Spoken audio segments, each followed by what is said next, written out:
എനിക്കെതിരെ ഒരു ആരോപണം വന്നാൽ ആ ആരോപണത്തിന് മറുപടി പറയാൻ എനിക്ക് അവസരം വേണം. അതിനുശേഷം മാത്രമേ ഒരാളുടെ റെപ്യൂട്ടേഷനെ ബാധിക്കുന്ന കാര്യങ്ങൾ ഒരു കമ്മീഷനോ മറ്റും പുറത്തുവിടാവൂന്ന് 1977, 88 സുപ്രീം കോടതി 2 പ്രമുഖ കേസുകളിൽ വിധിച്ചിട്ടുണ്ട്. 2, ഈ പറയുന്ന വെളിപ്പെടുത്തൽ പോലെ തന്നെ വളരെ പ്രധാനപ്പെട്ട ഒരു വെളിപ്പെടുത്തലാണ് ശ്രീ ഹസ്കർ നടത്തിയത്. അതിന് അദ്ദേഹത്തെ ഞാൻ അഭിനന്ദിക്കുന്നു.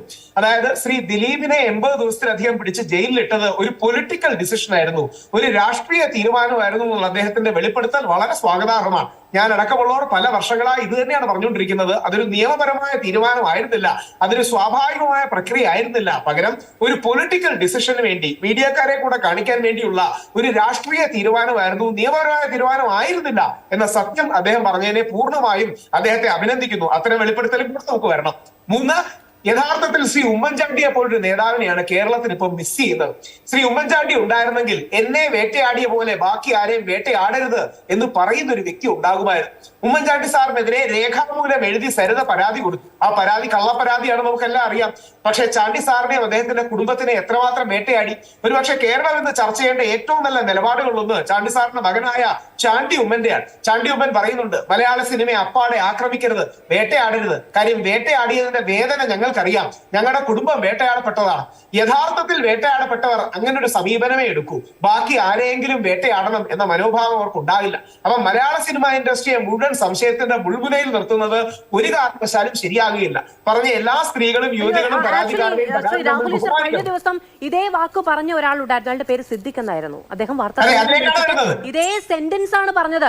അണ്ണുവിടെ അങ്ങോട്ടും ഇങ്ങോട്ടും മാറ്റമില്ല, മലയാള സിനിമയെ മുഴുവൻ നിങ്ങൾ ഇങ്ങനെ നിഴൽ നിർത്തരുത്, ഒരു മാഫിയ കൂട്ടമാണെന്ന് പറയരുത്, നിങ്ങൾക്ക് മാഫിയയെ പറ്റി അറിവില്ലാത്തതുകൊണ്ടാണെന്നൊക്കെ പറഞ്ഞത് ശ്രീ സിദ്ദിഖാണ്. അധോലോകം എന്ന് പറയരുതേ മാധു എന്ന് കഴിഞ്ഞ ദിവസം എന്നോട് പറഞ്ഞ ശ്രീ രാഹുൽ ഈശ്വറാണ്. സിദ്ദിഖിന് രാജിവെച്ച് പോകേണ്ടി വന്നു. 2010 രാജിവെച്ച അദ്ദേഹത്തിന്റെ മാന്യതയും മര്യാദയും ധാർമ്മികതയുമാണ്. 2019 ഈ ആരോപണങ്ങൾ അദ്ദേഹത്തിനെതിരെ വന്നിരുന്നു.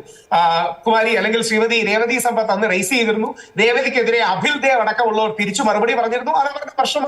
ഒരു മിനിറ്റ്, അതിപ്പോഴാണല്ലോ വന്നത്. ഈ 2018 കിട്ടിയ പരാതിയിൽ അമ്മ എന്ത് നടപടിയെടുത്തു? അവിടെയാണ് അത് അവര് തന്നെ പറഞ്ഞു. അതാണ് ശ്രീ സിദ്ദിഖിന്റെയും ശ്രീ ജയന്തേർത്തലയുടെയും നന്മ. അമ്മയ്ക്ക് തെറ്റുപറ്റിയാൽ ആ തെറ്റ് തുറന്നു പറയുന്നവരാണ്. ശ്രീ രാഹുൽ ഈശ്വർ, അങ്ങനെ തെറ്റുപറ്റിയാൽ തുറന്നു പറയാം. 2018 ലൈംഗിക അതിക്രമത്തിന്റെ പേരിൽ ഒരു പരാതി ഒരു സംഘടനയ്ക്ക് കിട്ടിയിട്ടുണ്ടെങ്കിൽ അത് പോലീസിന് പശ്ചാത്തപിച്ചാൽ പോരാ, നിയമ നടപടി നേരിടണമെന്നാണ് അങ്ങ് അഭിഭാഷകനാണ്. പറയല്ലേ ഇവരായിരുന്നില്ല ഭാരവാഹികൾ. ശ്രീ സിദ്ദിഖ് ഇന്നലെയാണത് കണ്ടത് എന്ന് പറഞ്ഞു. ഇന്നലെ കണ്ടെങ്കിൽ ശരി, വാർത്താ സമ്മേളനത്തിന് തൊട്ട് മുമ്പ് കണ്ടിട്ടുണ്ടെങ്കിൽ പ്രാഥമികമായി അദ്ദേഹം ചെയ്യേണ്ട കാര്യം എന്താണ്? ആ പരിപാടി അല്ല, ഇതൊരു ഇന്റേണൽ കംപ്ലൈന്റ്സ് കമ്മിറ്റി കൂടെയല്ലേ. അമ്മ യഥാർത്ഥത്തിൽ ഒരു ICC കൂടിയാണെന്ന് ശ്രീ സിദ്ദിഖ് പറയുകയുണ്ടായി. കംപ്ലൈന്റ്സ് കമ്മിറ്റിക്ക് പരിഹരിക്കാൻ കഴിയുന്ന ഒന്നാണോ ലൈംഗികാതിക്രമ ചുവയുള്ള അല്ലെങ്കിൽ എനിക്കറിയില്ല. ആ പത്രസമ്മേളനത്തിൽ അവരങ്ങനെ പറഞ്ഞിട്ടില്ല. 2018 പരാതി കിട്ടിയിട്ടുണ്ടെന്ന് മാധ്യമപ്രവർത്തകരുടെ ചോദ്യത്തിൽ സ്ഥിരീകരണം നൽകിയിട്ട് അമ്മയ്ക്ക് അതിൽ പരിഗണിക്കുന്നതിൽ വീഴ്ച പറ്റിയെന്ന് അദ്ദേഹം പറഞ്ഞു. അപ്പോൾ ആ പരാതി അദ്ദേഹത്തിന് അറിയാം. ആ പരാതി പോലീസിന് കൈമാറിയില്ല അദ്ദേഹം. ശ്രീ സിദ്ദിഖിന്റെ മാന്യത എന്ന് പറഞ്ഞാൽ അദ്ദേഹത്തിനെതിരെ ആരോപണം ഉണ്ടായി. അതായത് ഒരു വൈകിട്ട് സമയത്താണ് ഉണ്ടായത്. അദ്ദേഹം ആരുടെ അഭിപ്രായം പോലും ചോദിച്ചില്ല. അടുത്ത ദിവസം രാവിലെ തന്നെ അദ്ദേഹം ധാർമ്മികത ഉയർത്തിപ്പിടിച്ച് അദ്ദേഹത്തിന്റെ സ്ഥാനത്യാഗം ചെയ്യുകയുണ്ടായി. വലിയ മാതൃകയാണ്. ശ്രീ രഞ്ജിത്ത് അടക്കമുള്ളവർ നിയമ നടപടികളിലേക്ക് പോകുന്നു, അല്ലെങ്കിൽ ആ ബംഗാളി നടിയുടെ ആരോപണത്തിനെതിരെ മാനനഷ്ട കേസ് കൊടുക്കുന്നു. ശ്രീ സുധീഷ് അതിക്രമ പരാതി തന്റെ പേരിൽ ഉയർന്നു. 2018 ഈ പരാതി ഇവിടെ ഉണ്ടായിരുന്നു. അത് അമ്മ കൈകാര്യം ചെയ്തില്ല എന്ന് അദ്ദേഹം പറഞ്ഞു. അദ്ദേഹത്തിനെതിരെ പരാതിയാണ്. അമ്മയിൽ അന്നും അദ്ദേഹം ഉണ്ടായിരുന്നു, അദ്ദേഹം അത് അറിഞ്ഞിട്ടുണ്ടായിരിക്കണം. എന്നിട്ട് അദ്ദേഹം അതിന്റെ ജനറൽ സെക്രട്ടറിയെ വരികയാണ്. ഒരു പരാതി കിട്ടിയ ഒരാളെയാണ് ജനറൽ സെക്രട്ടറി ആക്കാൻ ഐക്യകണ്ഠേന വോട്ട് ചെയ്ത് ജനറൽ സെക്രട്ടറി ആയത്. എന്നിട്ട് അത് തൊട്ട് തലേദിവസം അല്ലെങ്കിൽ അന്നെങ്കിലും പറഞ്ഞിട്ട് ആ വാർത്താ സമ്മേളനത്തിൽ തൊട്ടും പറഞ്ഞിട്ട് പോലീസിന് കൈമാറാൻ വന്നിരുന്നു കുമ്പസാരിച്ചാൽ അത് മാന്യത. നന്നായി. മാധ്യമങ്ങൾ അങ്ങനെ ഒരു ധാർമ്മിക രോഷം വേണം. മാധുവിന്റെ ധാർമ്മിക രോഷം നല്ലതാണ്.